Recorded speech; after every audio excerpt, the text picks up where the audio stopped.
Hey everyone! Welcome back to Love English Lab, the place where you learn to speak English naturally, confidently, and with real conversations that help you grow. I'm Megan, and I'm really happy you're here with us again. And I'm Luna. If you want to keep improving your English in a simple, realistic way, don't forget to subscribe and join our amazing community of learners from all around the world. Today, we're talking about something that so many learners struggle with, even at intermediate or advanced levels: pausing too much when speaking. Yes, this is a big one. Many learners think their pauses mean they don't know English well, but actually, pauses are natural. We all pause. Even native speakers pause. Exactly. But the problem is when the pauses become too long or too frequent, that's when communication feels slow and your confidence starts to drop.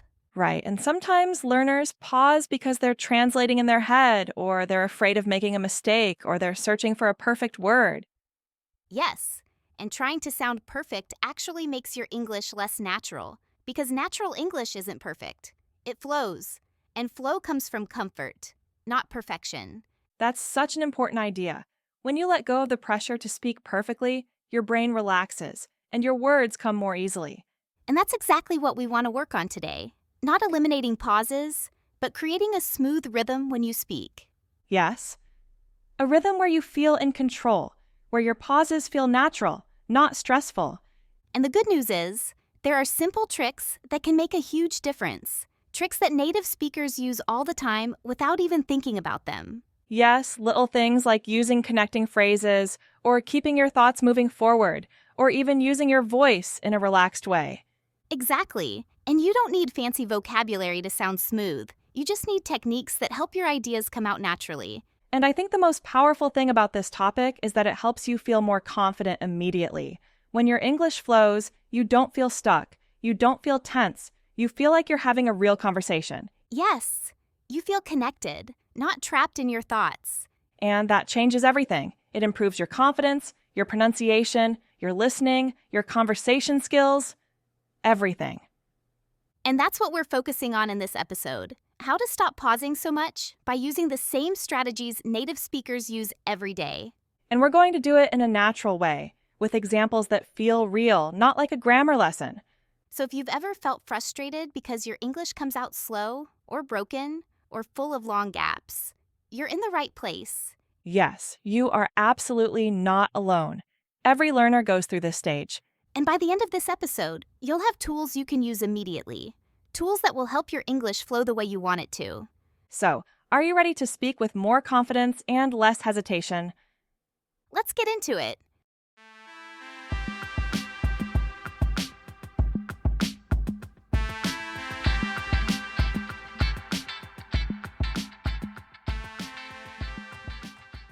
So Luna, I think one of the biggest reasons people pause too much is because they try to choose the perfect word every time they speak. Yes, completely. Learners often think in single words. They search for the exact word they want, and while they're searching, everything stops. Right? It's like writing a text message in your head while someone is waiting in front of you. Exactly. And that creates pressure, and pressure creates hesitation. So the first trick to speak more smoothly is to stop thinking in single words and start thinking in ideas. I love that. Ideas are bigger, softer, more flexible. They give you room to speak without feeling stuck. Yes, if your brain focuses on the general idea, you can express it in many different ways. You're not trapped inside one specific word. And that freedom is what makes your English flow. For example, imagine someone wants to say, I'm overwhelmed, but they forget that word. They freeze. But if they think about the idea, feeling like there's too much going on, they can say, I have a lot going on, or I feel like everything is too much right now. Yes, and that still communicates the emotion perfectly. And because the idea is clear in their mind, the words come more naturally. Another example is when learners want to say something like frustrated, but they forget the word. They can say, this is difficult for me, or I'm having a hard time with this. Exactly. Those are very natural alternatives. And they sound warm, not robotic. And the best part? Native speakers use these alternatives all the time. They don't always pick the perfect emotional word. Yes, native speakers think in ideas, not dictionary definitions. I think this is one of the most freeing mindset shifts for learners. Because if you're not hunting for the exact word, you reduce long pauses instantly. Absolutely. And it becomes even easier when you remember that English is full of simple phrases that express ideas clearly. For example, Let's say the idea is, I can't do this right now. A learner might freeze because they want to say it perfectly, but they can use supernatural phrases like, give me a second, or let me think, or I need a moment. yes, and all of those sound smooth and confident. That's the goal. Not perfect, but confident. Another thing I've noticed is that when learners focus on ideas, their voice sounds more relaxed. Yes, because they're not squeezing their brain trying to remember vocabulary. And your voice reflects your mind. If your mind is tense, your voice becomes tense. If your mind is flowing, your voice flows too. That's such a good point, and that's why focusing on ideas makes pronunciation easier as well. Yes, because your sentences come out in a natural rhythm. Something else that helps is practicing expressing one idea in different simple ways. Definitely. That trains your brain to stay flexible. For example, the idea I don't know can be I'm not sure. Let me think. Good question. I'll have to check. Yes, and each version keeps the conversation moving forward. I love that word, moving, because speaking is movement. If you try to stop and choose a perfect phrase, the movement disappears. And when movement disappears, pauses appear. Exactly. So think bigger, think in images, in feelings, in general meanings. Yes, imagine telling a story. You don't stop to think of every word. You think of what happened. The idea guides the language. And it feels natural. Even if your grammar isn't perfect, the communication is clear. And clarity is what matters the most in real conversations. Another great thing about idea-based thinking is that it reduces the fear of mistakes. Yes, because you know you don't need to be exact. You just need to express your thought. And that takes so much pressure away. So for anyone listening, the next time you speak English, don't focus on vocabulary lists in your head. Focus on the message. Focus on what you want the other person to feel or understand. Exactly. And the words will come more naturally. I think this trick alone helps reduce pauses by 50% or more. I believe that too. And what's even more exciting is that it prepares you for the next trick, which also helps your English flow, using simple connectors to keep the rhythm moving. Yes, connectors are powerful, especially when you want to avoid those long silent moments. So maybe we should explore that next. Absolutely, let's do it!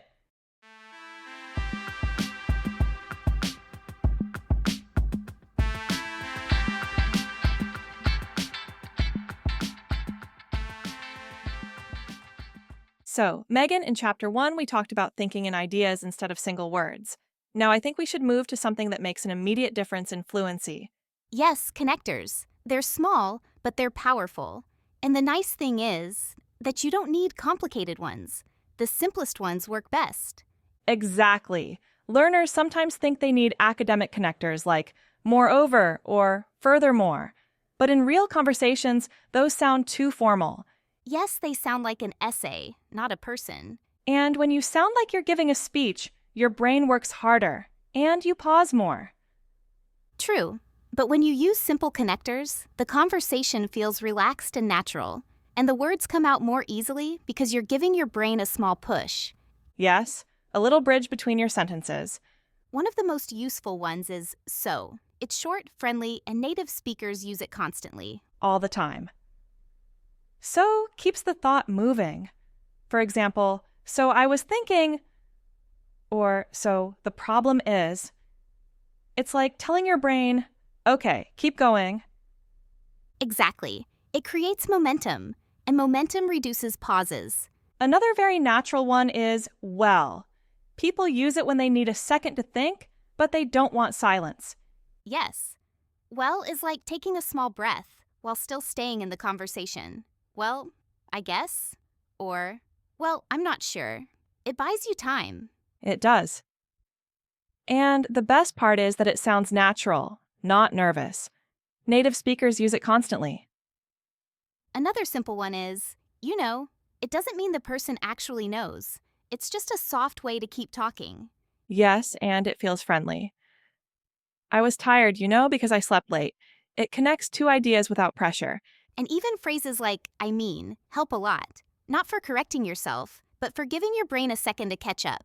Yes! I mean is great because it lets you reformulate your idea without stopping the flow. I mean, it's not difficult, but it takes practice. And sometimes a connector is simply a sound. Native speakers do that all the time. Yes, and those are natural. Learners often think using those sounds is bad, but actually it's normal. Everyone does it. And it's much better than freezing in silence. A small keeps the attention while your mind organizes the next idea. Another thing is that connectors help your voice create a rhythm, and rhythm is what makes you sound fluent. Yes, you don't sound fluent because you know big words. You sound fluent because your sentences move smoothly. And connectors are like the glue that holds your ideas together. Exactly. They create a natural chain, and when learners use them, they stop sounding like they're reading sentence by sentence from a paper. Yes, one sentence flows into the next. Another useful connector for fluency is and then. It helps a lot in storytelling. Oh yes, that one is perfect. I woke up, and then I made coffee, and then I went to work. It's simple, but it keeps the story moving. And when you keep moving, you don't pause as much. Something else that helps is using because to explain yourself, even if your reason is small. Yes, I was late because the bus was slow. It continues the sentence instead of stopping it abruptly. And connectors also help you avoid translating. When you say something like so, your brain naturally switches into English mode. Exactly. Connectors create a rhythm that pulls your mind forward. And rhythm is powerful. It reduces fear because everything feels more natural and automatic. And that's the goal, to make speaking English feel automatic, not like solving a puzzle. Yes. And the beautiful thing is that you don't need to memorize anything complicated. Just practice with small, easy words. I think an important message for learners is that connectors aren't just fillers, they are tools. Yes, tools that help your ideas come out smoothly. And when you combine connectors with idea-based thinking, the difference is huge. You speak more, you pause less, and you feel more confident. And people listening to you also feel more comfortable. Smooth flow makes conversations easier for everyone. That's so true. And speaking of smoother conversations, I think there's another technique that helps learners a lot, using safe, simple starter phrases to begin a sentence without pressure. Yes, those starters are like little launch pads for your thoughts. Exactly. They keep the flow going from the very first word. I think we should explore that next. Let's do it.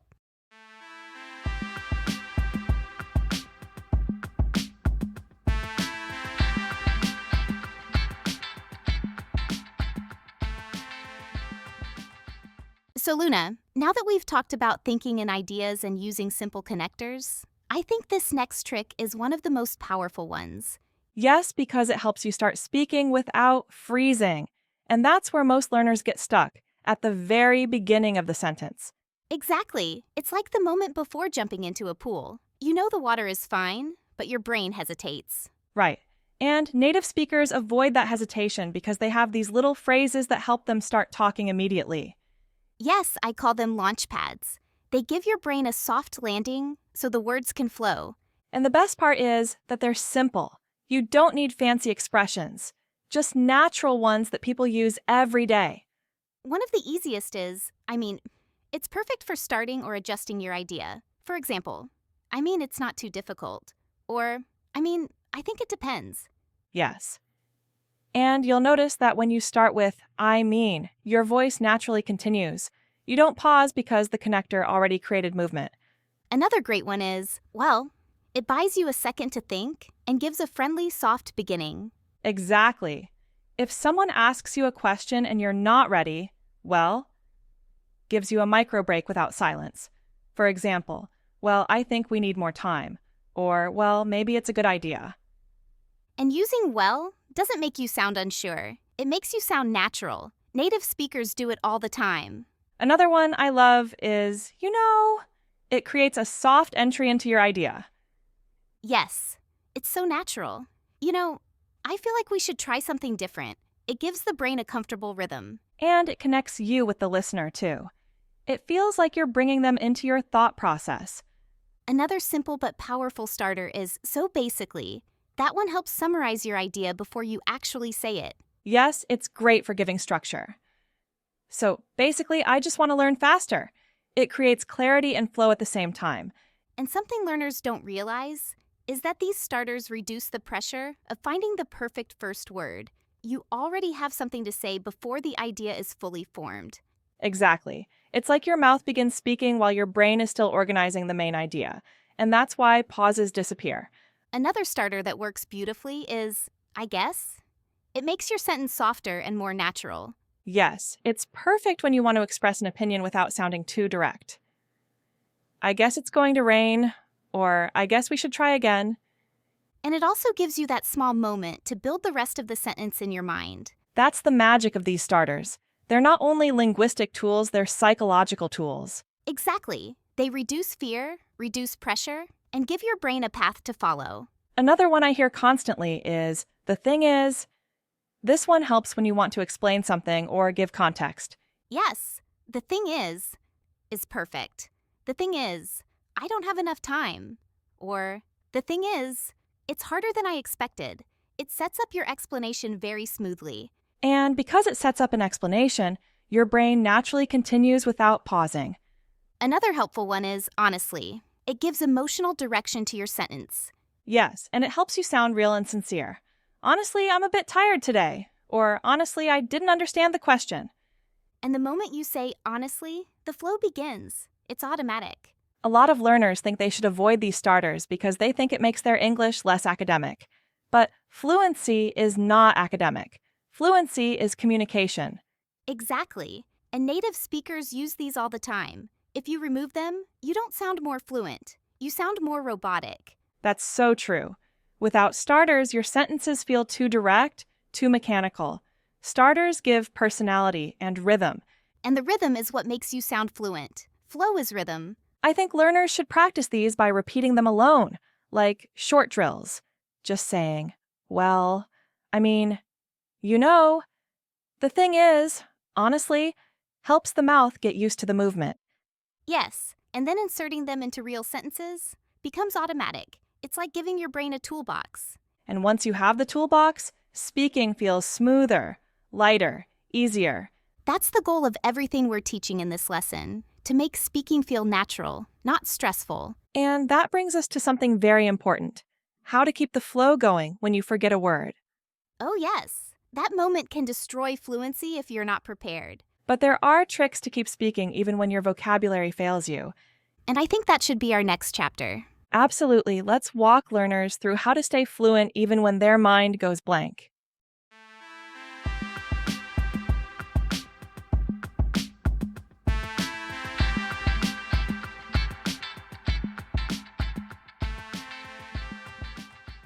So Luna, we've talked about how to start speaking smoothly, but now we need to talk about something that scares almost every learner. Oh yes, the moment when your brain goes totally blank and the word you need just disappears. Exactly. That moment can feel terrifying. You feel the pause coming, you panic, and suddenly everything stops. Right. And the truth is, even native speakers forget words sometimes. It's normal. The difference is that natives know how to keep talking anyway. Yes, they don't freeze. They don't say nothing. They keep the flow going with simple strategies. And those strategies are what we want to teach here because they're easy, natural, and they work immediately. One of the best tricks is using a placeholder phrase. Something like, "What's the word?" but said in a natural way, not in a panicked way. Yes. For example, I need what do you call it? The thing you use to cut paper. See how the sentence continues even without the word? Exactly. There's no silence. Your voice stays active. The rhythm continues. And the listener doesn't feel confused. They understand instantly that you're searching for the word, and they wait comfortably. Another great placeholder is, "It's like," and then describe the idea. For example, it's like a small machine that helps you breathe. If you forget the word inhaler. Yes. And describing the idea keeps your fluency alive. Your brain stays in motion instead of freezing. And the description doesn't have to be perfect. Even something very simple works. It's like a small thing for cooking. Or it's like the opposite of heavy. Exactly. You don't need perfect vocabulary. You need movement. Another trick is using category words. For example, if you forget pineapple, you can say, "It's a fruit," or "It's a tropical fruit yellow inside." Or if you forget Pharmacy, you can say, the place where you buy medicine. That sounds more natural than just staying silent. And many learners don't realize that describing something is not a sign of weakness. Native speakers do it constantly. Yes, all the time. You'll hear people say, the little round thing, or the big metal thing in the kitchen. It's normal human speech. Another option is using a general word like thing, place, or person while your brain catches up. Yes, for example, I went to this place. You know, the one near the bank. That sounds exactly like natural conversation between natives. And using you know helps soften the moment. It gives a gentle transition while you build the sentence. Another great trick is switching to a simpler synonym. If you forget exhausted, you can just say very tired. If you forget frustrated, you can say a bit annoyed. Yes, learners sometimes think they must use perfect vocabulary every time. But fluency is not about perfection. It's about communication. Right? If you can express the idea even with easier words, you're fluent. Exactly. Fluency is flow, not accuracy. Another useful trick is to keep the sentence moving with fillers like, let me think, or give me a second. Not silence, words. Yes. For example, let me think. It's that thing you use for, it feels natural, friendly, and confident. And it buys you time. You're speaking while thinking, so you avoid long, awkward pauses. Something else I love is asking the listener to help you fill the word. It's so natural. You can say, what's the word for, and describe the idea. Yes, that creates collaboration, not pressure. The other person feels invited to help. And asking for a word doesn't make you sound less fluent. It makes you sound social, interactive, and confident enough to ask. Exactly. True fluency is also social fluency. Another thing learners can do is replace the missing word with an action. For example, the thing you use to clean the floor, instead of mop. Yes, describing the function is always easy. You use it to cut vegetables. You use it to lock the door, and so on. And listeners understand immediately. Another alternative is using a phrase like, the idea is, or what I mean is. That helps you reorganize your sentence without pausing. Yes, it gives your brain a fresh start. What I mean is, I couldn't remember the name. Smooth, clear, natural. And you avoid sounding nervous because these phrases sound confident. Exactly. And confidence creates more confidence. The more you use these tools, the more relaxed you feel. Another thing I always tell learners is this: silence breaks confidence, but words keep confidence alive. That's so true. Even if the words are simple, even if they're not perfect, speaking through the moment keeps you fluent. Yes, never let a forgotten word stop you. Describe it, explain it, or circle around it. And that brings us to something very important: controlling your pace. Oh yes, because even with great tools, if you speak too fast or too slow, pauses appear. Exactly. So I think our last chapter should focus on how to control speed and rhythm to sound more fluid. Yes. Let's show learners how to shape their voice so their English feels smooth and confident from start to finish.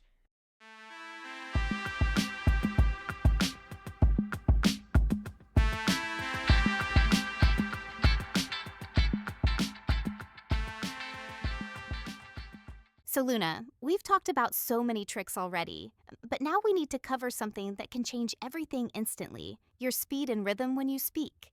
Yes, this is huge. A lot of learners don't pause because they don't know English.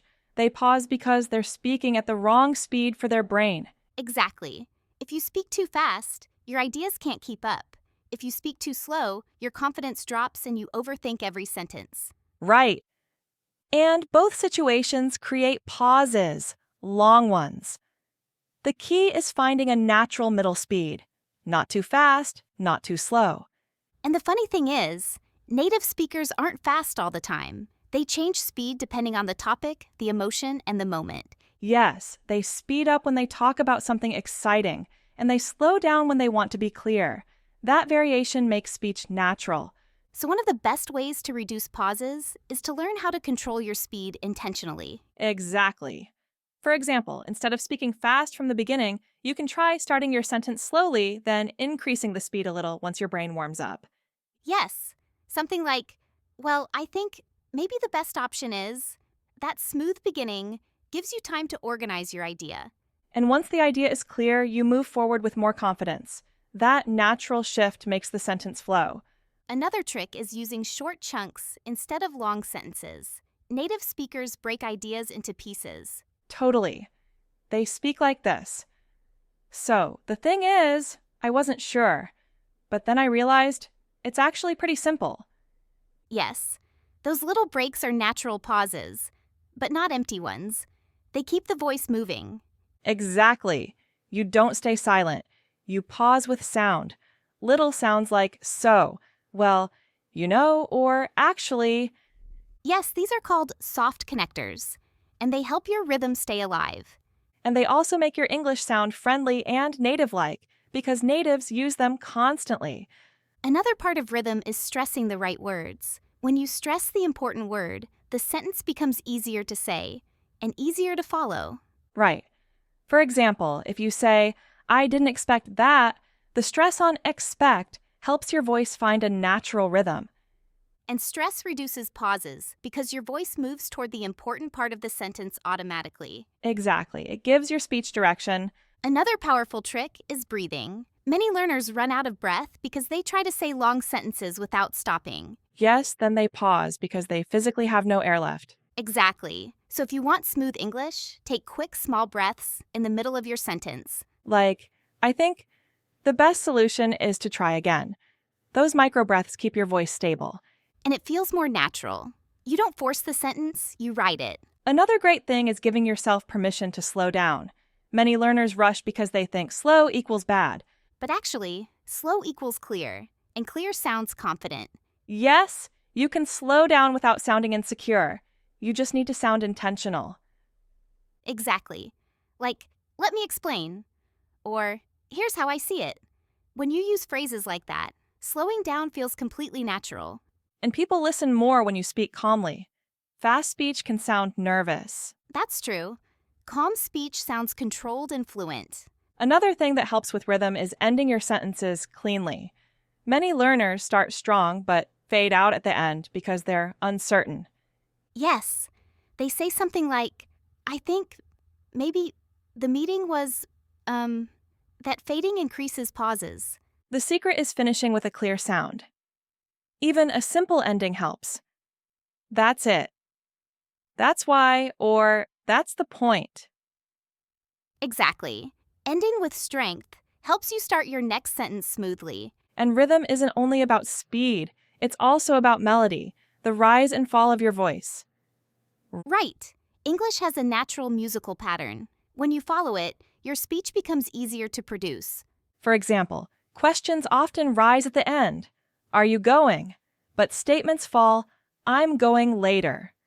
That rise and fall gives your brain a map. It supports fluency. Yes. And when you use melody, your brain doesn't freeze. It moves with the sentence. I think a great exercise is shadowing native speakers with short clips, not for vocabulary, but for rhythm. Yes, repeat exactly how they move their voice, even if you don't catch every word. That rhythm becomes part of you, and pauses disappear naturally. And finally, always remember this. Smooth English isn't fast, perfect English. It's steady, confident English. Exactly. Fluency is a rhythm, not a speed. And rhythm is something you can train with small, simple habits every day. So, in our final reflection, let's bring all these ideas together and help learners build confidence in their daily conversations. Yes.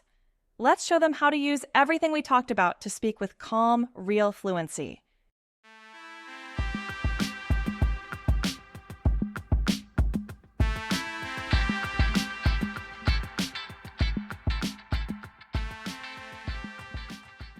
You know, Luna, after talking through all these strategies, I think the most important message is that fluency isn't about sounding perfect. It's about feeling comfortable. Yes. When learners think fluency means no mistakes, they get tense. And when they get tense, their English becomes slow and full of pauses. Exactly. But when they understand that fluency is a rhythm, a steady, natural flow, everything changes. Their confidence grows, and their sentences start to come out smoothly. And what I love is that the strategies we talked about today are simple. You don't need advanced vocabulary. You don't need perfect grammar. You just need habits that keep your voice moving. Right. Things like using soft connectors, describing a word when you forget it, or starting your sentence slowly to organize your thoughts. These are real tools that native speakers use every day. And I think that's something learners often forget. Native speakers also pause. They also forget words. They also restart sentences. The difference is they don't freeze. Exactly. They keep going. They keep the rhythm alive. And that's something every learner can do too, no matter their level. And honestly, fluency grows faster when you stop trying to control every single word, when you let your ideas lead instead of your fear. Yes.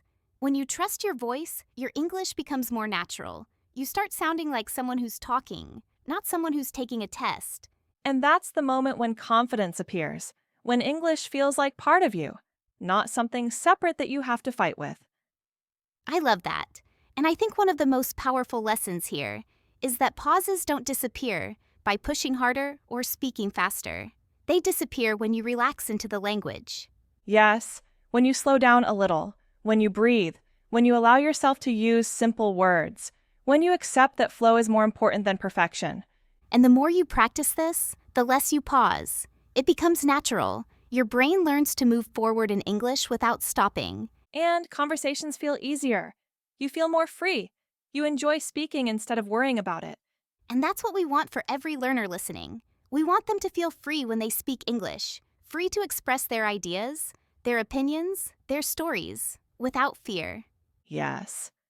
Because fluency is not a performance. It's a connection, a moment between you and another person. Exactly. And when you focus on connection over perfection, your English gets better and your confidence gets stronger. So, to everyone listening, practice these small habits. Use soft connectors, describe the word you forget, control your rhythm. And most importantly, be kind to yourself while you speak. Yes, trust the process. Fluency grows with every conversation. And remember, your voice matters. Don't hide it behind fear or long pauses. Keep speaking, keep flowing, and keep believing in your progress. Thank you for learning with us today. And we'll see you next time on Love English Lab. You